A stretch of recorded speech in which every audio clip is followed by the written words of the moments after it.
morning. Welcome to the community briefing. Today is the 14th of August. 14, right? 14. Yes. Yep, 14th of August. I look at the calendar when I get up in the morning and then the day gets going and I still sometimes forget what day it is, what month it is, but we're in the middle of August and we're in 2025. Today's community briefing show. Our guest today is Mr. Kevin Ross Jr. and he will be joining us shortly.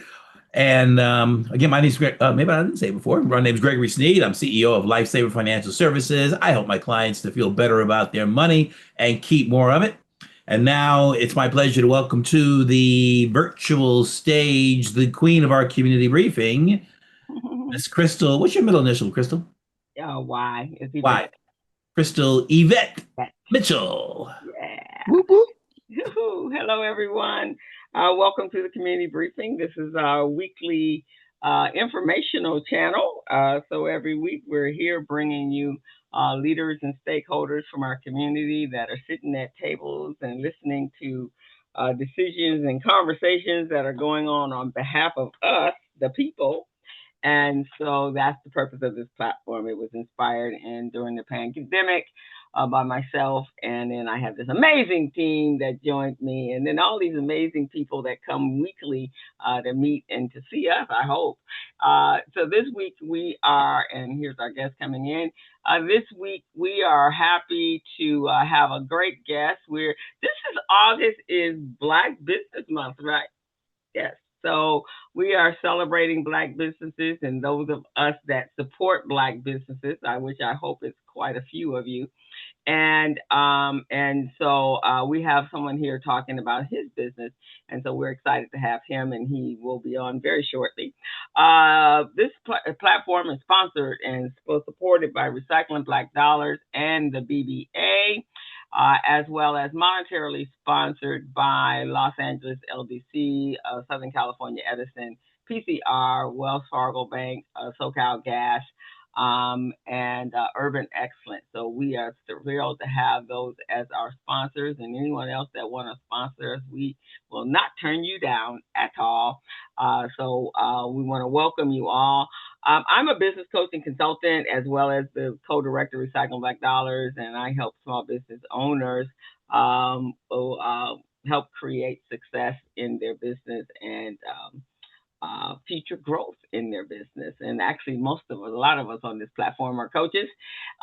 So if you guys need any assistance, please reach out to any one of us. We are here to help you. Our team, Mr. Gregory Sneed, he just introduced himself, Ms. Robin Billups, she's saying hello, and Mr. Stephen Turner, who is the producer. And we couldn't do it without him, and we're so thrilled to have him. And everyone else that comes to visit us every Thursday at 11. Ms. Robin, you want to speak from your platform there? Yes, I'm good. Okay. Good day, everybody. I'm being a little bit defiant today. I decided I'm not getting dressed. Okay. I'm not getting dressed today because I just decided I needed that self-care. But I never want to miss the community briefing because again, the mission is to illuminate, illustrate, and provide identify resources so that when we finish our show, you can actually take the information and use it and do something with it and share it. I just want to say school has started. Let's keep our kids in our prayers and keep the teachers in our prayers in the environment that they operate in. Education is so critically important, particularly as we are going through a metamorphosis of what education looks like and how it's being delivered. So again, the community briefing is an educational platform for folks focused on their business. So again, I want to thank our usual suspects, Renee and Joseph in particular, Bianca in particular, because you guys are here every week, every time. And thanks again. I'm going to kick it back over to Greg so we can get started. Right on, right on. Okay. Our guest today is Kevin Ross Jr., and we throw the junior in there so to distinguish him from is not the TV judge, but he is going to be bringing us a great information. He's the director at Creation World Safety, a leading health and safety consulting firm serving the greater Los Angeles area, and his mission is to foster secure work environments The firm specializes in reducing losses by offering a range of services, including on-site safety personnel, consulting, inspections, incident investigations, CAL-OSHA employee safety training, and customized programs. Because safety obviously is has always been important, but as we progress in this world, safety becomes even more important, and particularly in the workplace. So Creation World Safety has deals with businesses of all sizes to help them with success and mitigating risk, and he brings best industry practices to his clients. So we weren't able, or I was not able to find out much more information about the brother, and he's with us here, but I don't see him on camera yet. He's still being a little camera shy, so hopefully he will come on here. We didn't get a chance to find out where he from, where he went to school. He's here in the Los Angeles area. So, and I'm wondering if you go to make reservations at a restaurant, and they see Kevin Ross, they think, "Oh yeah, yeah, right front table," and they see, "Well, who's this guy?" So, anyway, please join me in welcoming Mr. Kevin Ross Jr. to the virtual stage, and he will share with us where he's from, where he grew up, and all about his business and the importance of safety in today's environment. Kevin Ross Jr., the floor is all yours. Thank you. Thank you for having me. I appreciate it. Thank you for the introduction as well. So yes, my name is Kevin Ross Jr. I am with Creation World Safety. Like he said, we are a safety company. A little bit more about my background. Actually went to St. Bernard's High School, uh, and also played football there and basketball, and ended up playing football in college at UC Berkeley. So go Bears, Cal alumni, and really enjoyed my time there in the Bay Area. Learned a lot, and was actually interested in social work. So my mother was a social worker when I was growing up, and going out there on the different jobs with her made me very interested in social work as well as safe environments. And so studied that at Berkeley, and I played football there for 3 years, and actually injured my back playing football. So I decided just to finish college and go into the working world after. And I, after I decided that football wasn't, I wasn't going to go pro or anything like that. I figured I would want to go into social work. So I decided to do that for about a year and a half.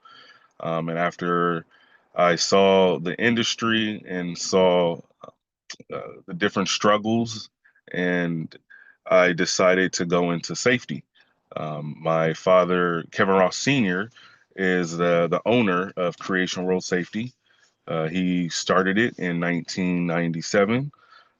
So I kind of fit right in when I finished school, and I wanted to become working, for Creation World. I didn't really know for sure how I wanted to add to the business.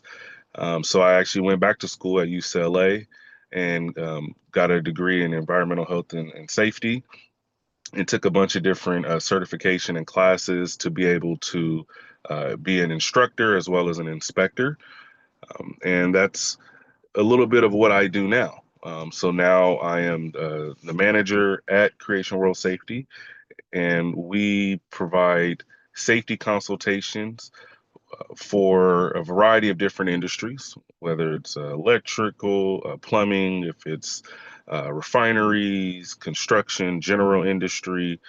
We provide safety consultation to make sure that companies are in compliance. And when we say compliance, we are talking about compliance with OSHA. Stands for Occupational Safety Health Administration.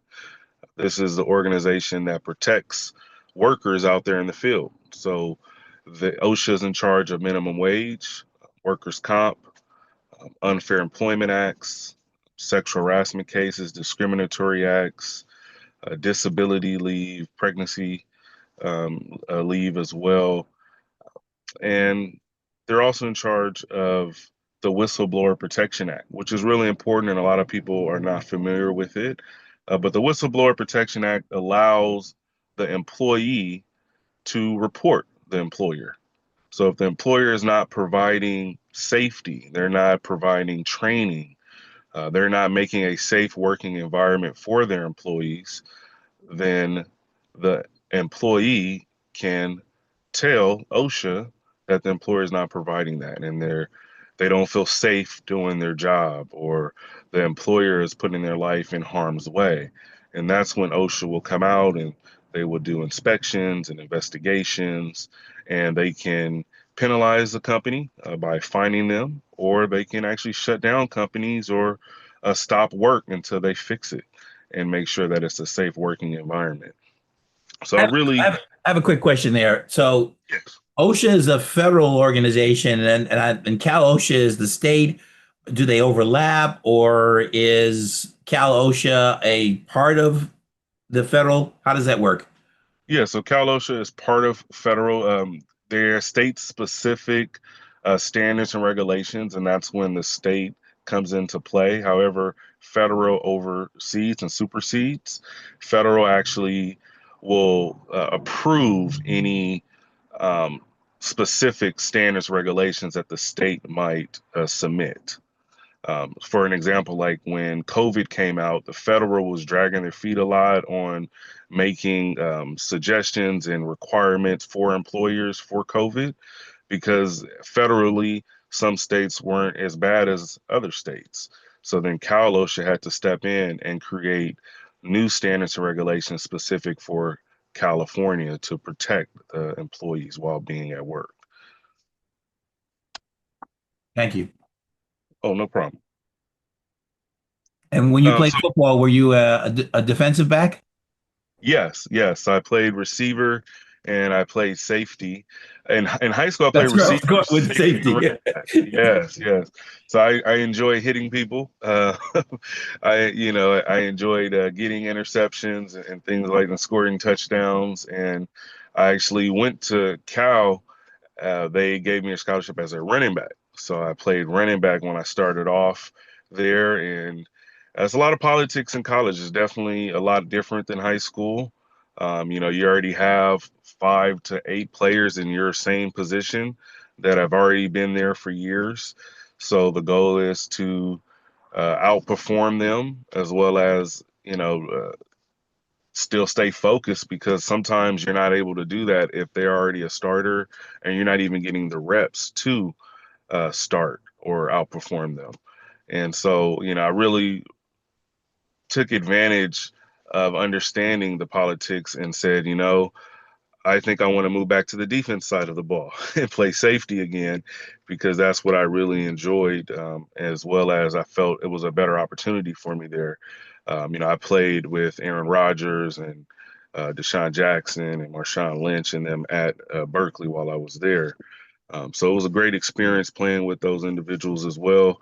We actually had a reunion 3 months ago back in the Bay Area with Coach Tefford, as well as Aaron Rodgers and that football team, because the year I played was the year we were the only team to beat USC in 3 years. SC was undefeated for 3 years straight, and Berkeley was the only team to beat them within those 3 years when they had Reggie Bush. So it was a great experience going back to see the family there and all the players. Um, and I moved back out to California, and like I said, I'm with Creation World Safety now, and I really do enjoy the work and the job that I do, because I am helping save lives. I am keeping the workers safe, and that's really, really important to me. Every day I face different situations where the employer might not be providing the correct training or the correct equipment for the employees, or the employees are not just following the safe work practices. And I'm constantly, reminding them and doing training, because we also provide training and certification, such as like CPR first aid, OSHA 10, OSHA 30, forklift, all the different equipments, the boom lifts, the excavators, the scissor lifts, and we also provide like HAZWOPER training, confined space training, and fall protection. So the workers know what to do when working at heights, how to protect themselves, having a fall protection plan in place in which if they do fall, the plan is going to express and demonstrate how are we going to rescue that person while they're hanging in that harness. Mm. So, we really enjoy also doing a lot of safety programs. A lot of companies don't know that it is requirement to have an IIPP manual in the safety program. And so we actually create these IIPP manuals for companies because OSHA says that it is required. Any company with 10 or more employees should have an IIPP manual. And so we help create it from scratch. Or if you already have one, we will revise it, make sure it's up to date, and make sure that they have all of the required safety programs that are needed to be in compliance. Um, a lot of times with that, you know, just like a lot of things in life, you have a document that's there to protect you, that's there to give you more knowledge and information, but not everybody reads it. So we do assist with that as well, making sure that we go over it with their employees, making sure that they understand the importance of it and they understand the company's policies and procedures. And that's what an IIPP manual is. An IIPP manual stands for Injury, Illness, Prevention Programs. So these are programs that are put in place to prevent injuries and illnesses. So it consists of different standards and regulations that OSHA has created, as well as policies and procedures that the companies have created. And as a company, if you look at the scope of work that the employee is doing and you fill out a job hazard analysis or job safety analysis and you outline each detail that the worker is going to do and you associate with this task, what are the hazards associated with this task, and how to prevent injury from this hazard. And that's how we look at it. How can we do it safely without any injury or illness, and creating a system, procedure, and policy, a step-by-step process so that everybody can follow it, which is really important because that helps prevent injuries if everybody is doing the same thing and doing it safely, following the same procedures and policies. Hey, Kevin. Robin has a question. Yeah. Yeah, I just wanted to jump in. One, thank you for the broad understanding of what you've given us and the broad touches of what your company actually does. When you look at the current administration, the pulling back of regulations, how are you guys processing that? And then secondarily, I also want to entreat you because what you've done is taken a skill set that you got from your seeing your parents work, and your mom as a social worker, your father being in his safety space. I can see the growth and the broad brush of your company because of that. So I want to entreat you for the legacy part of this business, but I also Thank want to talk about, how do you see the future of your organization? And then I always remember when, especially with the general contractors, these large companies where, it's always about their safety record. So tie all of that in together with where you're going, especially in the environment that we're operating in. Okay. So I'm gonna start off with dealing with general contractors and getting contracts. I think that's really important because as we want to stay working. That's going to bring the income in. And in order to do that, it's contracts, working with general contractors, prime contractors. And we do have to make sure that when it comes to that we have these documents in place already. We have training of these IIPP manuals as well as certifications and documentation of that in place already. We want to make sure that we don't have any recordables. And that's really important. Recordables are injuries that have to be recorded to OSHA. A lot of times The basic understanding of that is medical treatment beyond first aid. So a lot of first aid incidents are not considered recordable to OSHA, but medical treatment beyond first aid are considered recordable to OSHA, as well as like if you have restricted work, if you missed work because of an injury that happened at work, these are considered recordable injuries. If you go to the doctor, they put you on medication. A lot of times that is considered a recordable injury. And if it's a recordable injury, you have to report it to OSHA, in which that also brings your EMR rates up higher.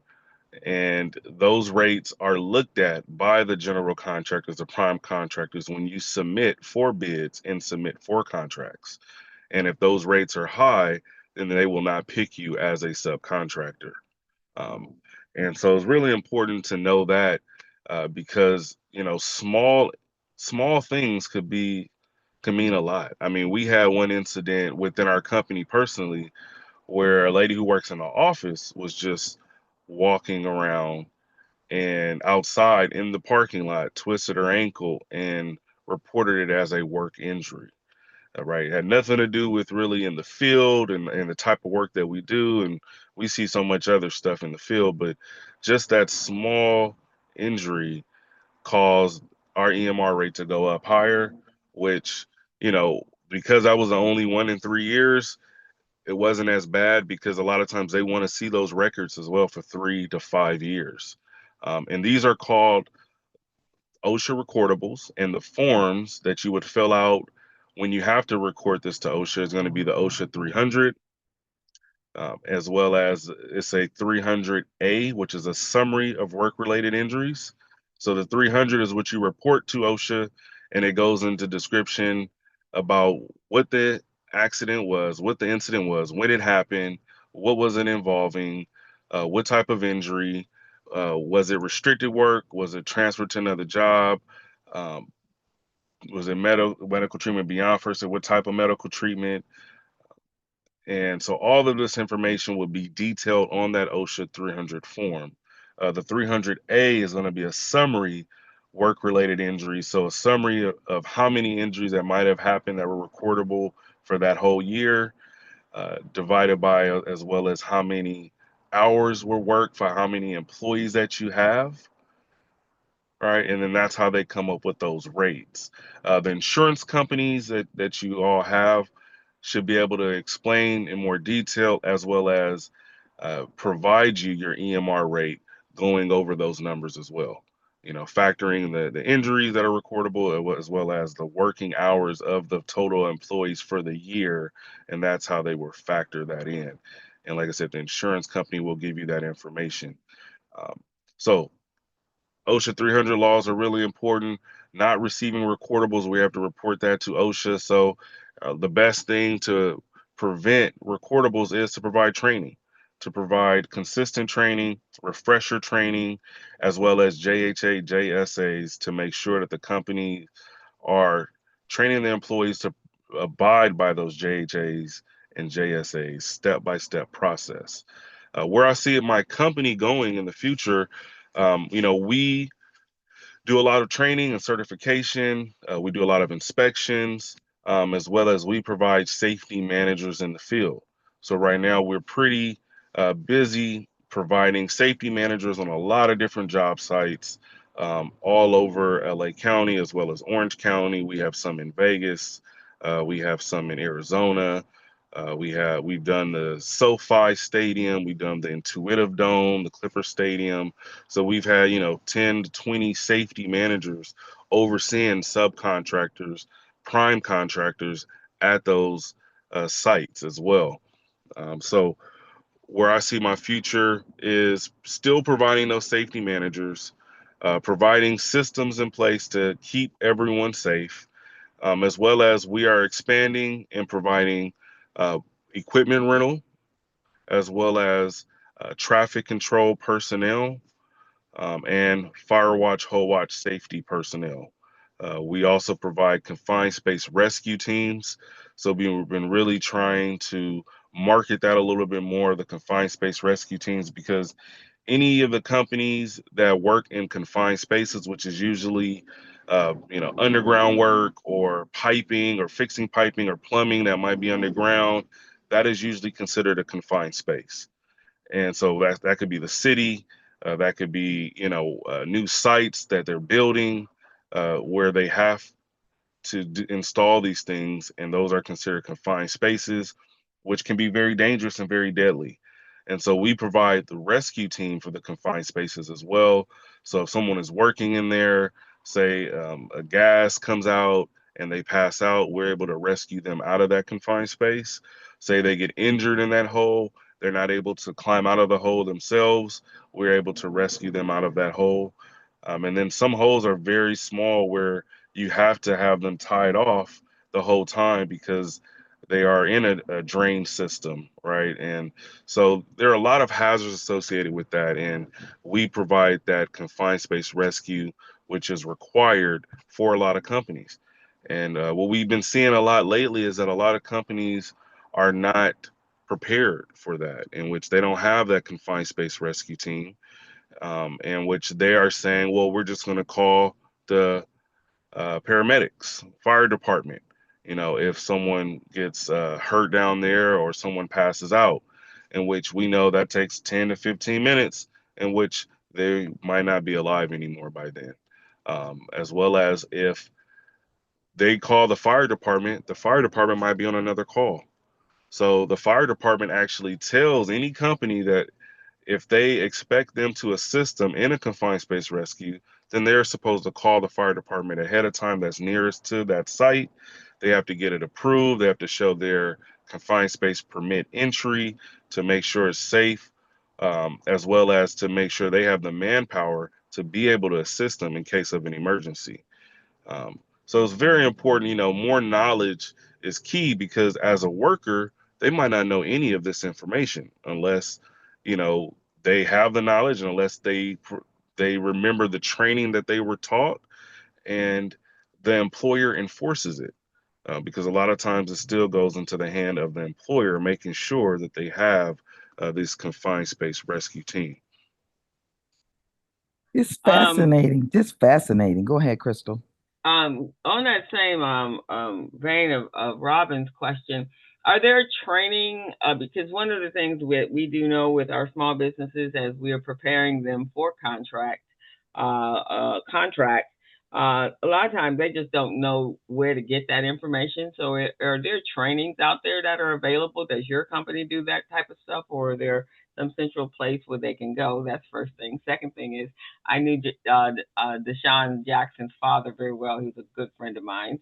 I'm sure you met him in the early days, Bill Yes. Jackson.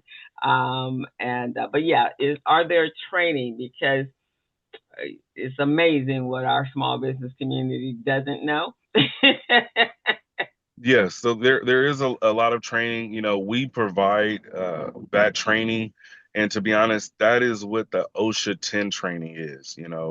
Um, because the OSHA 10 gives them a brief summary of who OSHA is, why it's important, and in our training, we also show them how to use OSHA's website. Because you can go on OSHA's website, which is www.osha.gov, and I could put it in the chat. Um, so you can go to the website www.osha.gov.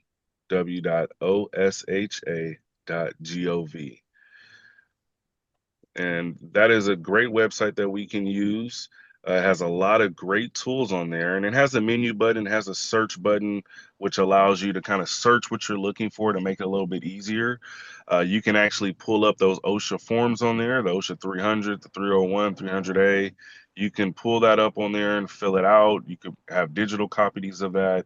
It will also explain to you in more detail what is considered recordable, how to fill out the form, who to report it to. It has short videos on there for training as well, and a variety of different types of training in industries. Because when we think about OSHA, they're in charge of all the different industries, whether it's manufacturing, construction, refineries. So, very important to know that, as well as it will actually give you a system for the IIPP. So it will tell you for the IIPP manual, what are the required programs that you have to have because of the industry that you're in. And I think one more thing that I wanted to really mention is OSHA consultation. OSHA consultation is a free service that is available for employers as well as business owners and employees.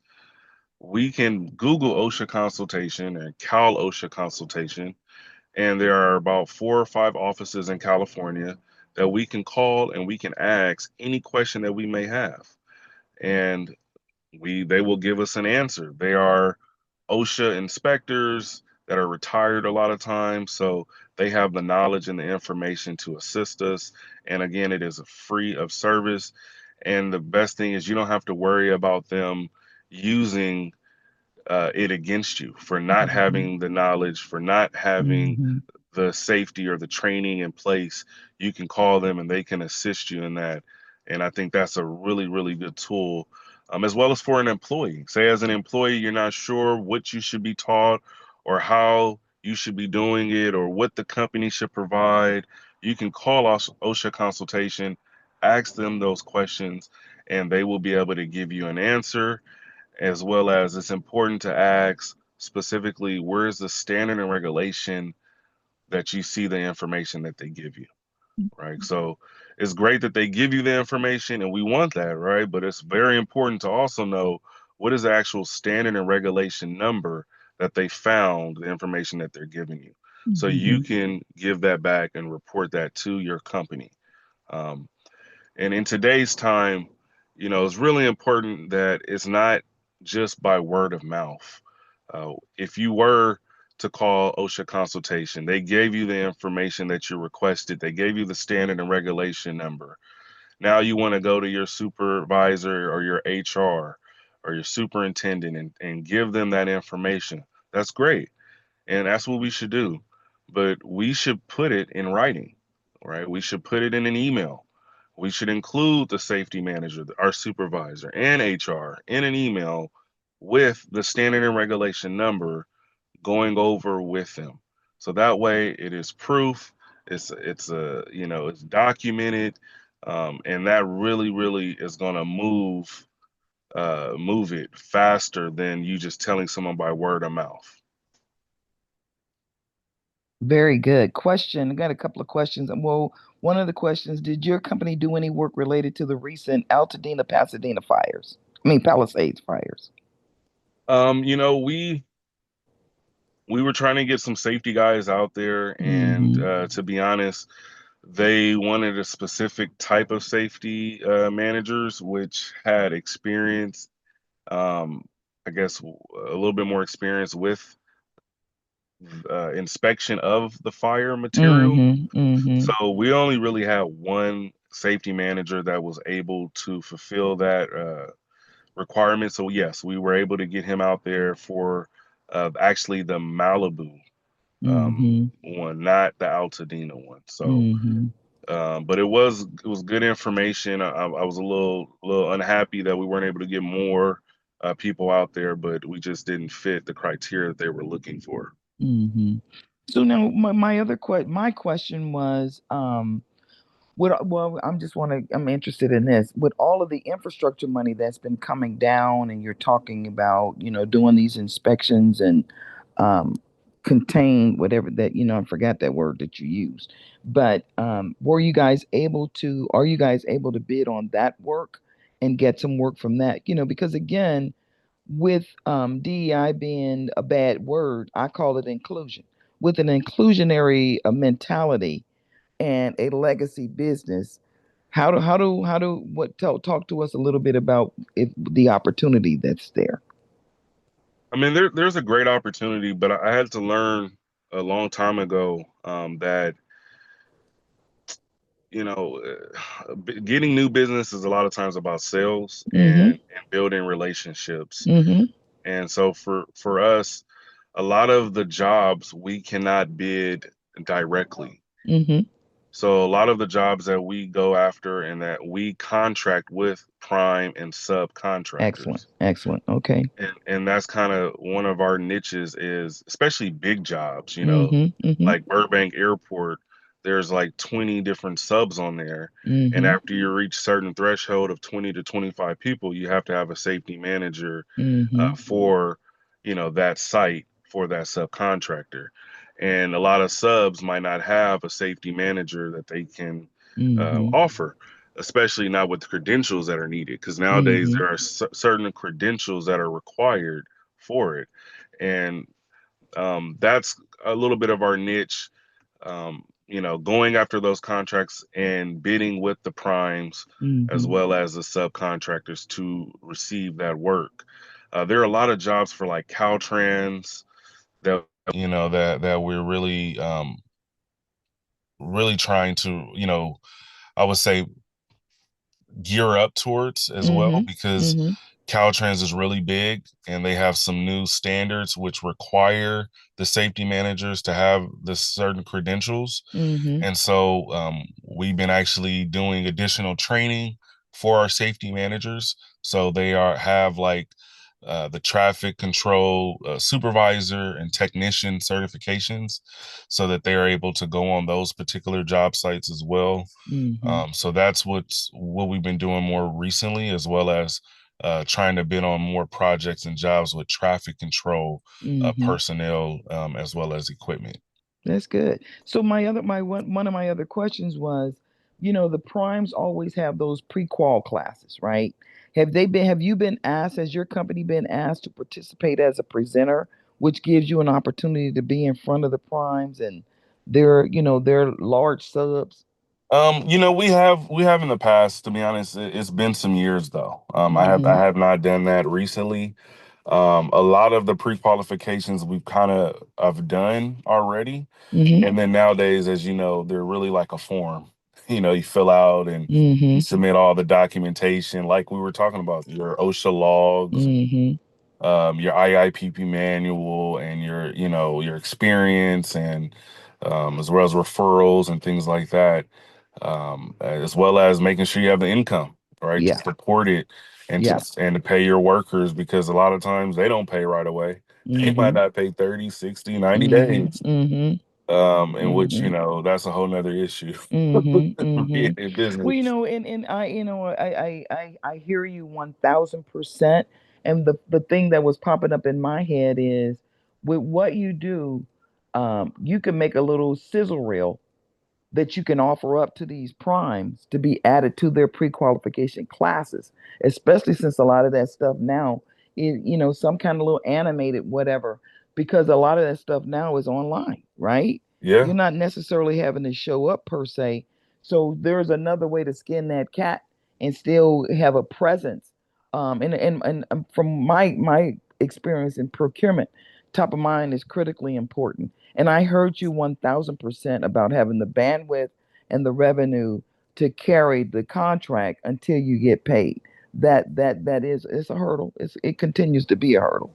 Yes, and they have organizations to assist with that, like Merriweather and Williams Mm-hmm. Mm-hmm. is a great organization that I've Mm-hmm. worked with in the past, and we actually do training. I just finished the OSHA 10, actually the OSHA 30 certification for them. I want Mm-hmm. to say 2 months ago. Mm-hmm. So we actually do their OSHA certifications for their internal team as well as contractors that partner with Mm-hmm. Merriweather and Williams, and Mm-hmm. construction companies as well as other general companies that partner with Merriweather and Williams, Mm-hmm. because they will back those companies up to help them get those jobs as well. Mm-hmm. NAMAC is a great organization as well. Yes. Yes.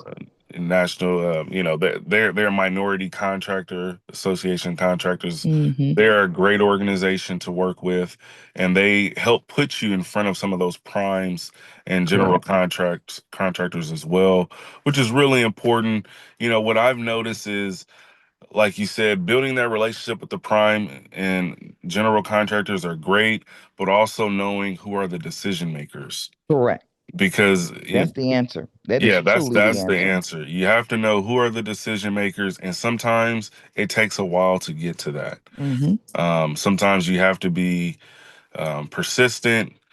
I always say, sometimes I feel like I might get on someone's nerve because I'm constantly calling and asking and trying to get more information, but that's the only way you're going to find out.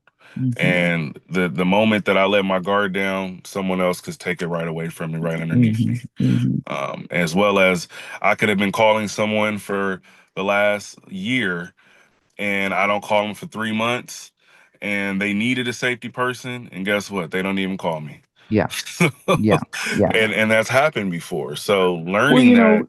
the other thing I wanted to cover before we run out of time, if young people who are in school right now, what would you suggest? Because you don't have to necessarily go to a Berkeley to be in the space that you're in. So talk to us about what would you see as you look back and look forward? What do you see are the right classes to take, the right organizations to be involved in order for somebody to get themselves ready to come work for Kevin Ross Jr.? Well, that's a great question. That's a great question. And I tell people, I tell even my family members this, college isn't for everyone. Mm-hmm. And there are a lot of different trades out there. Mm-hmm. So, think about what you like to do. What do you enjoy doing? What is your passion, or what do you think is easy for you? And when it comes to trade and unions, whether it's the labor union, whether it's the carpenter union, iron workers, welding unions, painting unions, all of these unions are great tools to advance um, your pay, to Yeah. advance your hourly wage. I mean, besides, having your own business, I think that is one of the best things to do is to get in one of those unions and keep climbing the ladder. Mm-hmm. Because in the union, you're able to climb the ladder very, very quickly. And, most of the unions have a lot of work for you, so they will keep you busy as well. Mm-hmm. But you're guaranteed to get paid what you're worth. Mm-hmm. A lot of times, if you're not in the union and you're in a different trade, they might not pay you as much as they would if you were in the union, and that's just a true fact. So certification wise, for us as a company, we look for experience. We look for having the OSHA like 500s, the 501, the 511, 510. These are OSHA training classes that you can take at like Cal State Dominguez, UC San Diego Extension, which is in Montclair, Claremont, California. They also have it up north as well. These are schools that you can take these certifications to allow you to become knowledgeable in OSHA, as well as to allow you to teach different training classes and to be hired as a safety potential manager or safety assistant manager or safety manager. A lot of times they want some type of experience, but there are a lot of companies, if you have those certifications and you have the credentials, they will get you in the door. And credentials means just those certifications, not a degree. Um, there's also some state exams. They have certified safety professionals, certified health and safety technicians, certifications through the Board of Safety Professionals, the BSP, Board of Safety Professionals, in which you can take exams there, state exams. Once you pass those exams, they give you the credentials to basically become very marketable for a Mm-hmm. variety of different companies out there and industries and spaces, which is really, really important. And that's where the industry is going now. Good. Now, you said your dad started this company in 1997. What was his background for him to decide that this is where he was gonna You start know, the legacy? it's funny you asked that. My dad, he is business oriented, business minded, as well as he is a family man, a Christian man. He is a pastor for Greater Ambassador House of Prayer as well in Morovia, California. And when he first started, he actually started a printing and promotional item company. And we still have that company. I don't really go into too much details about that, but we actually do printing and promotional items as well in bulk. But he started it off with that, and he was interested in safety because ExxonMobil was actually right down the street from where the business was, and he had a friend who was a fire chief at Torrance Refinery, ExxonMobil. And he, they were talking and going over a lot of different safety issues that they were having. And the safety chief, his name was Mike Mitchell, was talking about retiring from ExxonMobil. And that's how they thought about, you know what, well, we should talk about maybe creating some safety training and creating plans. Because at first it was really just creating the IIPP manuals for all the different contractors that were going through ExxonMobil. So any contractor that would go to ExxonMobil to do work had to have an IIPP manual, had to have it approved, and we got the contract to approve it before they can work at Torrance Refinery and ExxonMobil. And that's kind of how we started it. We started it that way and started expanding it. And like I said, when I started working, we started doing even more training. We had the safety guys, and now, we have a team of, I want to say 47 safety managers in the field, office of about 12 people. So we're pretty busy, and, to be honest, we don't really want to get that much bigger at this time, but we are willing, and we want to go to different states. I think that's going to be the next goal for me and my sister, because my sister has actually joined us now within the company. And so that's going to be our goal, is to expanding it. And that's why we have, some projects in Arizona as well as Las Vegas now. And we're going to keep trying to extend it and move the needle. Kevin, one of the questions Bianca asked, and I was going to ask this too, please put the print company information in the chat box. Because what I hear is an entrepreneurial family that has paced itself to grow a business to the point that the next generation, you and your sister, have decided to plug in to carry this forward. That's a beautiful story. That is a beautiful story, and I just want to, I've known you as a young man, a kid, and to see your growth and your development and your, as Crystal said, the pride and the honor that you pay your dad and your mom. It's refreshing for us. It's truly refreshing for us, because these are the stories that the news doesn't carry. You guys are the kind of family that the news would not necessarily do an expose on, but you're the kind of family that we need to see. People need to see what they can be. The other thing that I want to share with you too is I used to recruit athletes for the University of Missouri, and a scholar athlete who takes advantage of the advantage that they have is what you are. You're a prime example of taking advantage of the advantage that you had. And the idea that you went back for this alumni thing, a lot of times people get invited back, but they never come. They never come. And so you going meant we were there. We were there. You being on a community briefing today allows us all to be there.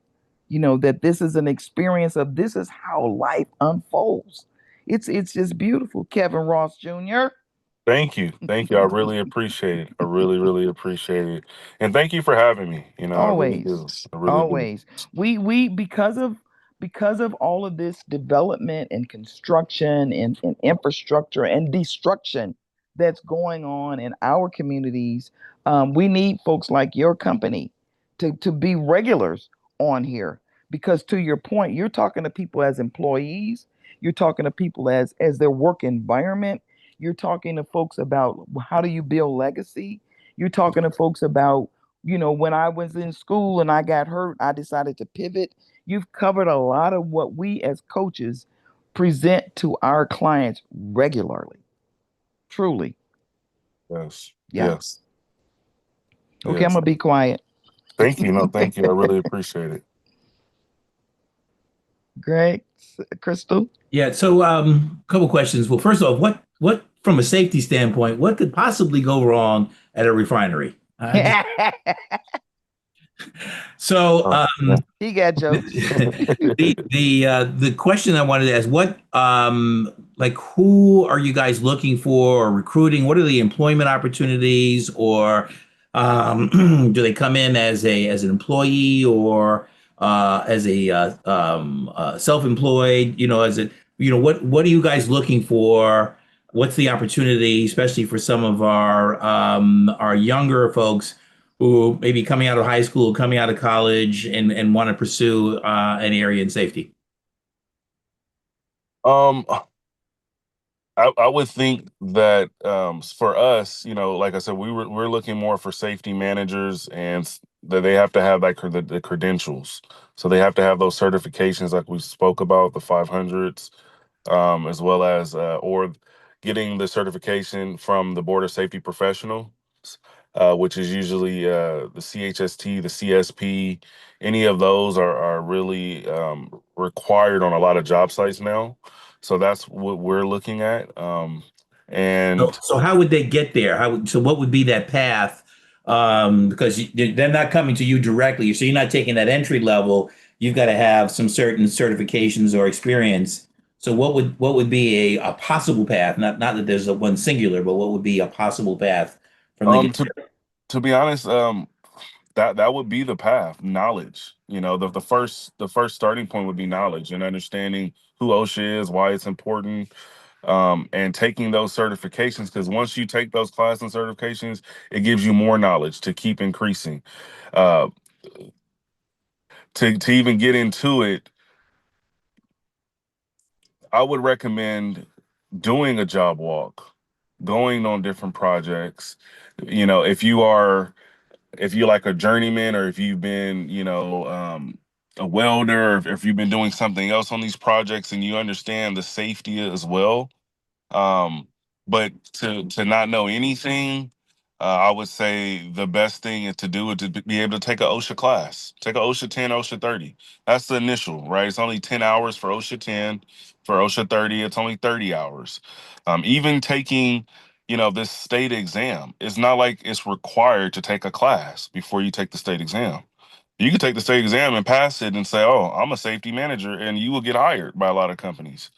But it's important to have some knowledge. So I recommend looking it up online on Google, and um, they have actual training classes, awareness classes for it.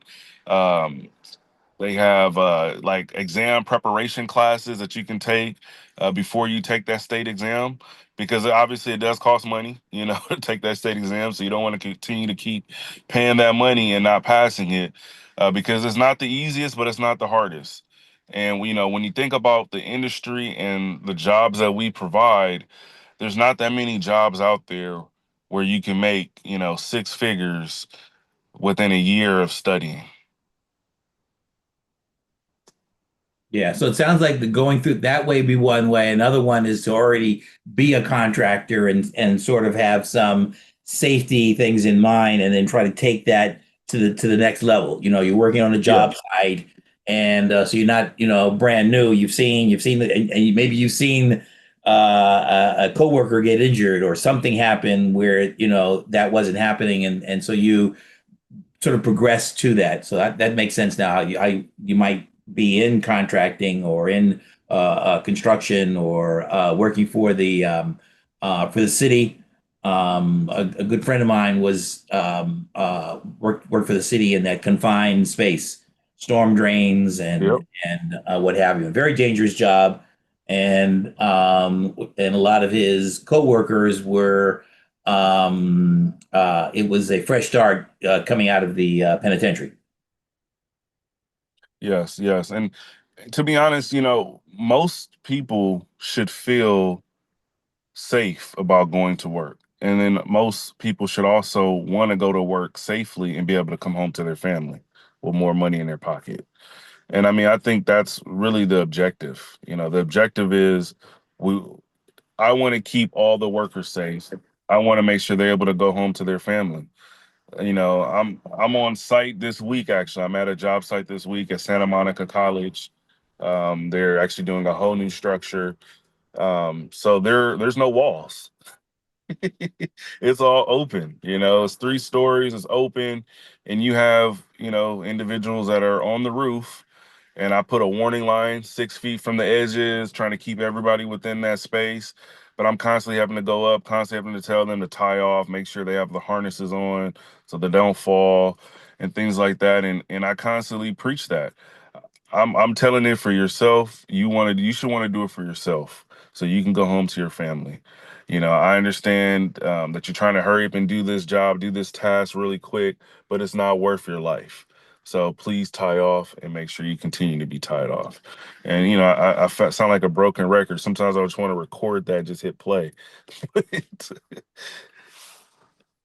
Yeah, I always think of it's a classic photograph of was like 4 or 5 guys eating lunch on a girder, and they're about 75 stories up. No Yep, harness, no strap, nothing. yep. And prior, I mean, you just think of the early 1900s, and a lot of the construction and bridge and all that stuff, and there was no regard for safety. You just you Yeah, just that's that same picture. If you look a little closer, they have ones. I don't know exactly if it's the same. The guy was smoking cigarette, and I think another one, a guy was having a drink, and I'm like, okay. But before 1971, there was no OSHA. There was no right. organization to protect employees. There was no organization to enforce those standards and rules for the employers. So, we do appreciate President Nixon for signing that bill of OSHA. And, hopefully Trump doesn't keep taking some of this stuff away, because I don't know if you guys know, but Trump actually got rid of a lot of employees for the DIR, Department of Industrial Relations.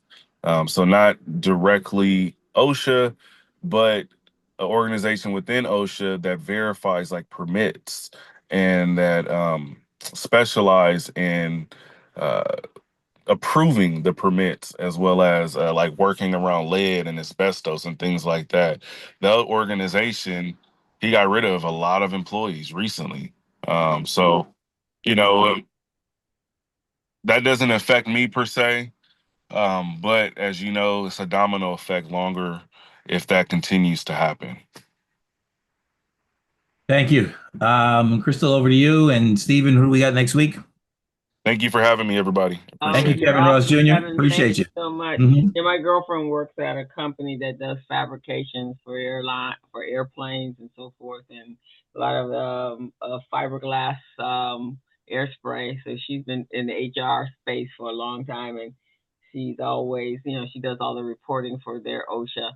And she also worked at the airlines, Continental Airlines, when it was in. So that's her focus, has always been in companies where trying to keep the employees safe, and the Yes. reporting part. I'll have to have her tell her to check out your company. She may be looking for some new stuff soon.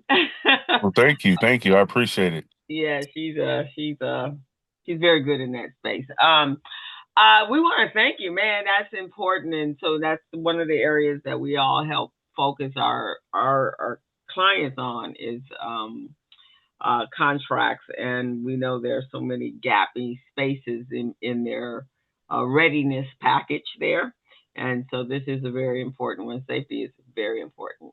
Stephen, who is going to be here next week? Again, Kevin Ross Jr., thank you ever so much. Go Bears. Yes. Go Bears. Right, right.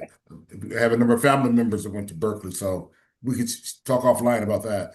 Next week, we have Tara L. Taylor, founder and senior consultant with C Collaborative, and they're unapologetically are still believing DEI, and they are a voice in the community and the business world, helping corporations, mid-size, with equity building and restructuring.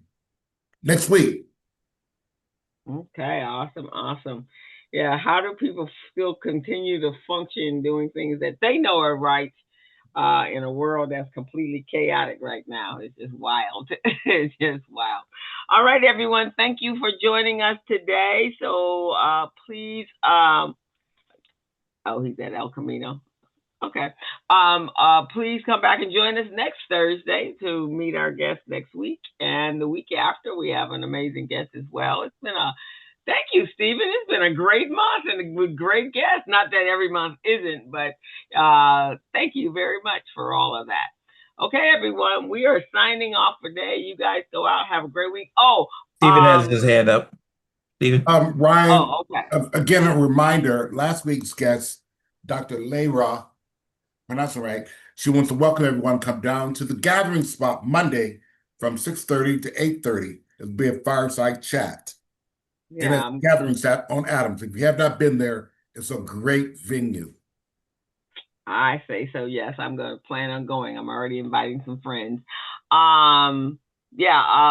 Something else I was going to say. Yeah, so thank you guys. Oh, tomorrow, August 16th. Yeah, August 16th. 15th. 15th? No. It's the BBA.